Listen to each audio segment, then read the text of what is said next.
Selamat pagi anak-anak ibu kelas 11 IPA. Selamat bertemu di tahun ajaran 2020-2021. Tentu kalian semua merasakan senang bisa naik dari kelas 10 ke kelas 11. Ibu harapkan di kelas 11 ini walaupun kita masih belajar online, kamu semua harus tetap semangat, serius dan sungguh-sungguh untuk mengikuti pelajaran. Ya. Nah, jadi Ibu sangat mengharapkan kalian masih tetap mengikuti protokol kesehatan, tetap stay at home, rajin cuci tangan, pakai masker, dan tetap makan makanan sehat. Oke? Kita sekarang akan mengikuti pelajaran biologi pada pertemuan kita yang pertama. Siapkan bukunya, buku tulis, buku paket, dan ikuti proses pembelajaran kita hari ini.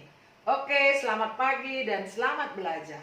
Pelajaran kita, materi kita pada pagi hari ini yaitu tentang sel sebagai unit terkecil kehidupan.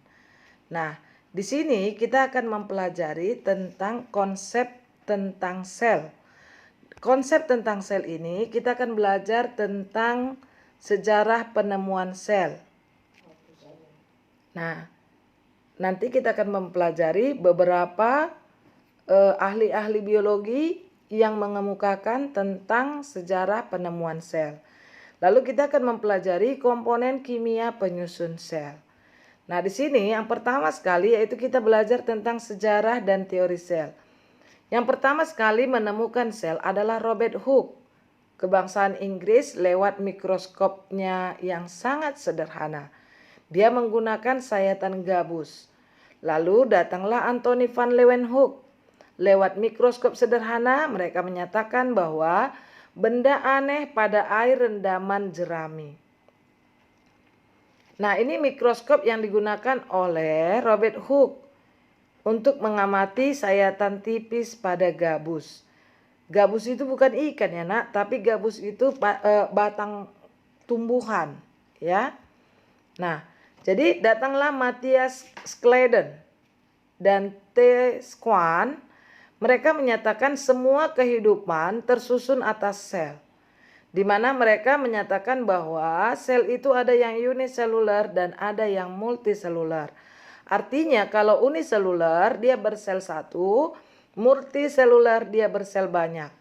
Nah, jadi berdasarkan jumlah selnya organisme dibagi dua, uniseluler dan multiseluler. Nah, lalu datang Max Schleich mengatakan bahwa protoplasma merupakan struktur dasar organisme. Ditambah lagi Felix Dujardin mengatakan bagian sel hidup yang terpenting adalah cairan atau protoplasma.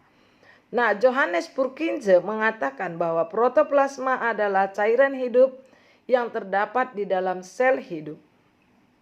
Jadi, Max Schleich, Felix Dujardin, dan Johannes Purkinje mengatakan bahwa sel merupakan unit kesatuan fungsional.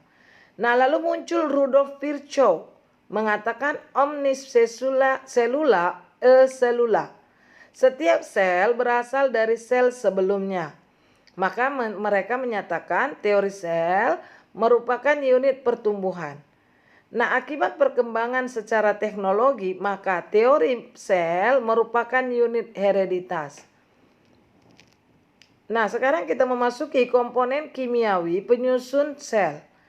Nah, hierarki organisasi kehidupan yang teratur dimulai yang terendah adalah atom, yaitu bagian terkecil materi yang masih hidup tetap mempertahankan sifat-sifat suatu unsur. Nah, atom atau unsur merupakan blok penyusun bahan kimia materi kehidupan. Bahan materi kehidupan yang terendah adalah senyawa makromolekul. Selanjutnya, mikromolekul akan membentuk makromolekul. Nah, unsur kimia dalam sel berdasarkan analisis abu oleh Sachs, di dalam sel ditemukan banyak unsur. Unsur adalah bahan yang tidak dapat dipecah lagi menjadi bahan lain dengan reaksi kimia. Para ilmuwan telah mengenalkan 92 jenis unsur yang ditemukan di alam. Kehidupan membutuhkan kira-kira 25 jenis unsur.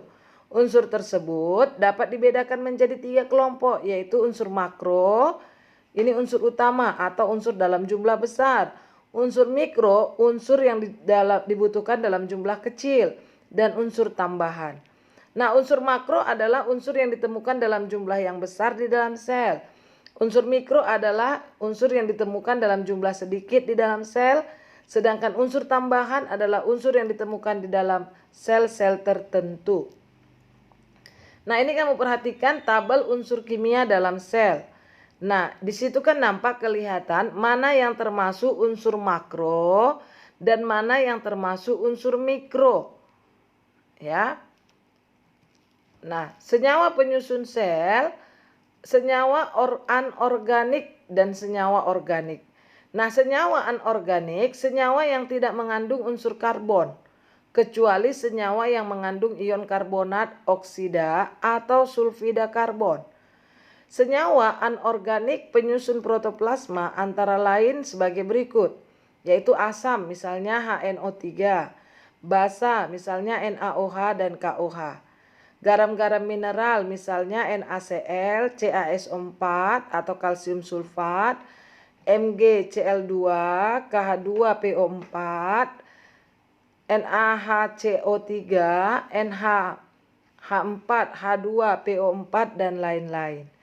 Nah, sedangkan senyawa organik yaitu senyawa atau biomolekul sering disebut senyawa hidrokarbon, yaitu senyawa yang berbentuk dari unsur karbon dan hidrogen. Senyawa ini berasal dari organisme hidup.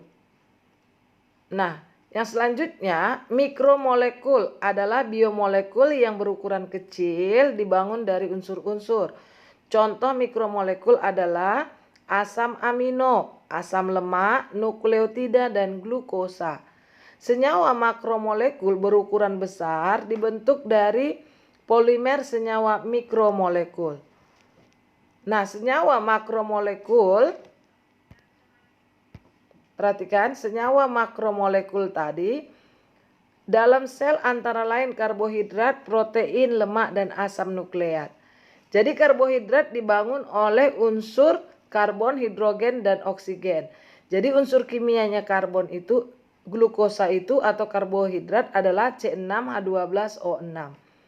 Nah, berdasarkan gugus gula penyusunnya, karbohidrat dibedakan menjadi 3 golongan, yaitu monosakarida dan disakarida. Ini termasuk mikromolekul, sedangkan polisakarida termasuk makromolekul. Nah, yang kedua adalah lipid atau lemak.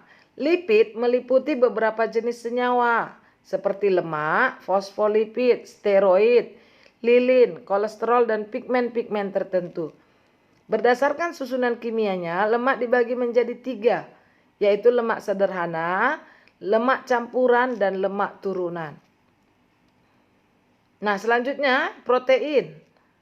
Protein merupakan makromolekul utama sel, memiliki bobot lebih dari 50% bobot kering sebagian besar sel. Polimer yang dibangun dari kumpulan 20 asam amino yang sama dikenal dengan polipeptida. Nah, fungsi protein bergantung pada bentuk spesifiknya. Manusia memiliki puluhan ribu protein yang berbeda, masing-masing dengan struktur dan fungsi yang spesifik. Protein berperan sebagai alat bantu dalam hampir setiap proses yang dilakukan oleh organisme. Jenis-jenis protein bisa kamu perhatikan di sini.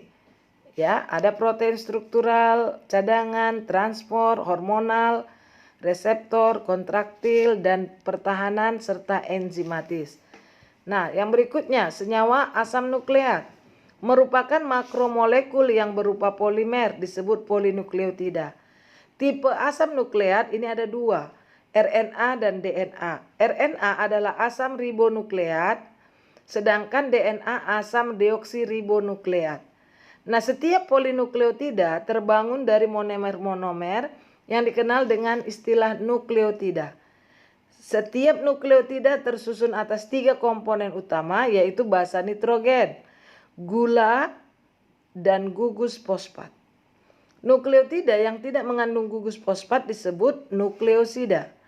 Nah, ini perhatikan gambar nukleotida dan nukleosida. Ya, sebelah kiri ini nukleotida yang terdiri dari basa, gula, dan fosfat. Sedangkan yang kanan adalah nukleosida tanpa fosfat. Nah, jadi basa nitrogen pembentuk nukleosida dibagi dua famili, yaitu pirimidin dan purin. Pirimidin mempunyai cincin beranggota 6 atom karbon dan nitrogen dan meliputi 3 jenis basa nitrogen, yaitu timin, sitosin, dan urasil.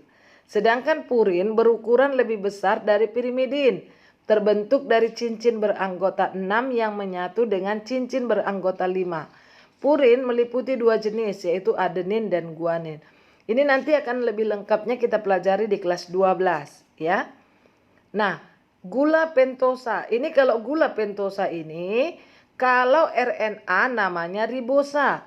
Kalau DNA namanya deoksiribosa. Oke. Nah, basa nitrogen ini dia tadi, purin ada 2, yaitu adenin dan guanin. Sedangkan pirimidin itu ada 3, sitosin, timin, dan urasil.